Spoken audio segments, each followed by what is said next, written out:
Hello everyone, my name is Shobna Menon and this is my humble endeavor to provide a series of video lectures for the students of Civil Services Examination conducted by UPSC.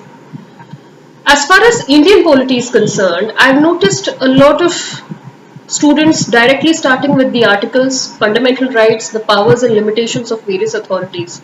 But please note that that is a flawed approach. Because if you have to attempt answers in the mains as well as in the prelims, you have to have conceptual clarity, failing which there is a high chance that you might be losing out on marks, important marks that might even determine your rank, right?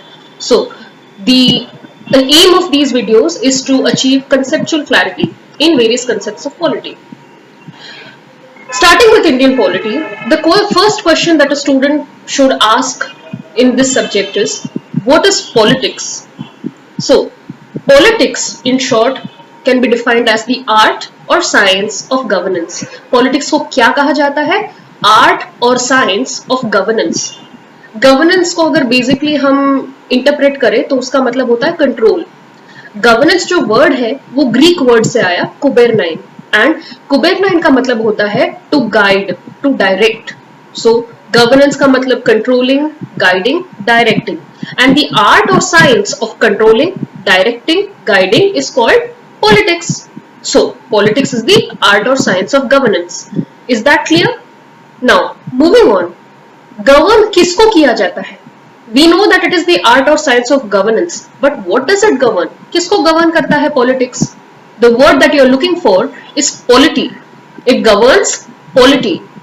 तो polity का मतलब क्या होता है? A polity is a unit of political organization. A polity is a unit of political organization. For example, polity of Mumbai, polity of Maharashtra, polity of India. So Mumbai, Maharashtra and India are polities, right? They are units of political organization. और इनका जो govern करने का art या science है इसको कहते हैं पॉलिटिक्स. यूजुअली आजकल के मीडिया में the new generation is coming up to understand through this new media that all sorts of controversies and scandals and rhetoric is referring politics, but that is not politics. That is a very flawed understanding. Politics is art or science of governance, and what is being governed? The polity, right? Now ये polity govern किस तरह से किए जाते हैं? That should be your next question. That how are these polities governed? What is the basis of the governance of these polities? What gives life to the polity? The answer to this question, my dear friends, is the Constitution. The Constitution gives life to the polity, right? तो अगर तुम्हारे पास आके एक layman पूछे कि मुझे समझाओ constitution क्या होता है, संविधान का मतलब मुझे बताओ, तो तुम क्या बोलोगे? प्लीज नोट कि कोई hi fi complicated definition by some public administration expert की कोई जरूरत नहीं है. The simpler the definition, the easier your conceptual clarity. And the Constitution has a beautiful, simple definition. It is the fundamental law of the land. It is the highest law of the land. And अगर तुम्हें और elaborate करना है तो तुम कह सकते हो it is the fundamental law of the land that establishes the character of the government. Character of the government. It is the fundamental law of the land that establishes the character of the government. तो government के character को establish करता है these set of rules. अब आप पूछ सकते हो कि why can't we mind our own business? Why can't we govern ourselves? हमें एक book की क्या जरूरत है to govern us? Why does a polity need to rely on a book to govern them? Well, बहुत सारे reasons है, but इसके main reasons मैं shortly आपको describe करूंगी. पहले इंडिया से पहले you know there were small kingdoms, छोटे छोटे kingdoms थे. अब ये kingdoms छोटे थे, उनकी population size बहुत छोटी थी, तो ये population को govern करना बहुत easy था, rules enforce करना तब बहुत easy था. लेकिन जैसे जैसे population increase होती गई, जैसे जैसे territorial expansion होने लगा, you know कि kingdoms started invading other kingdoms and as a result उनका territorial expansion होने लगा, तो governance became very difficult. So they needed a source to look on to, a source that will provide uniform establishment of law across everyone and across all the territories that were governed by them. इसके लिए उनको एक constitution as a reference चाहिए था. The second reason is, आपको पता है in every state or territory there is a minority as well as a majority. Now constitution क्या करता है?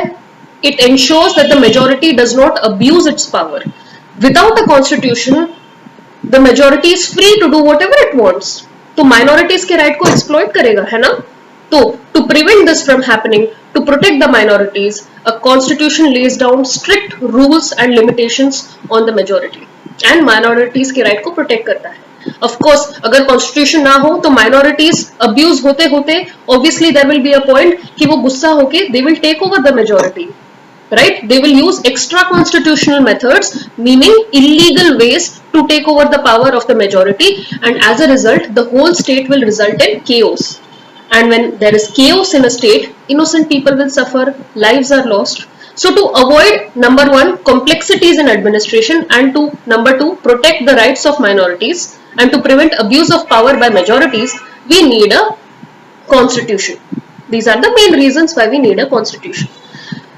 लेकिन अब तुम्हारा ये क्वेश्चन होना चाहिए, ठीक है ये सब तो समझ में आ गया कि पॉलिटी क्या होता है, पॉलिटिक्स क्या होता है, कॉन्स्टिट्यूशन क्या होता है, लेकिन कॉन्स्टिट्यूशन में होता क्या है? What does a constitution entail? Constitution basically is a set of principles that tells a society कि तुम्हें किस तरह से बिहेव करना है. It lays down the principles to which a society must confirm.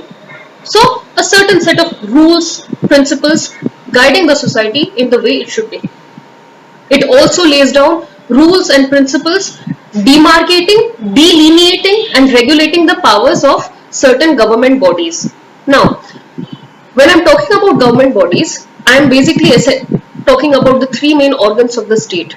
Now, जब तुम्हें पूछा जाएगा कि what are the three main organs of the state, तुम क्या कहोगे? The three main organs of the state are, as mentioned, the legislature, the executive and the judiciary, right? So, legislature क्या करता है? लेजिस्लेचर लॉज बनाता है. Legislature makes laws. Executive क्या करता है? ये जो लेजिस्लेचर ने लॉज बनाए ना उसको पास करता है, उसको इंप्लीमेंट करता है. एग्जीक्यूटिव नाम से ही पता चलता है दैट इट एग्जीक्यूट्स, राइट? तो what does it execute? The laws passed by the legislature. Now ये जो लॉ है जो बनाया गया और जो एग्जीक्यूट किया गया, suppose it is violating the constitution, ठीक है, जो कॉन्स्टिट्यूशन जो रूल्स है उसके अगेंस्ट ये लॉज बनाए गए, तो क्या होगा? प्रोटेक्ट कौन करेगा? Judiciary, which is the third main organ of the state. The judiciary validates the law, it gives validity to the law, and if it is against the constitution, it will nullify the law, it will strike down the law. So more on that in the next lecture. Thank you.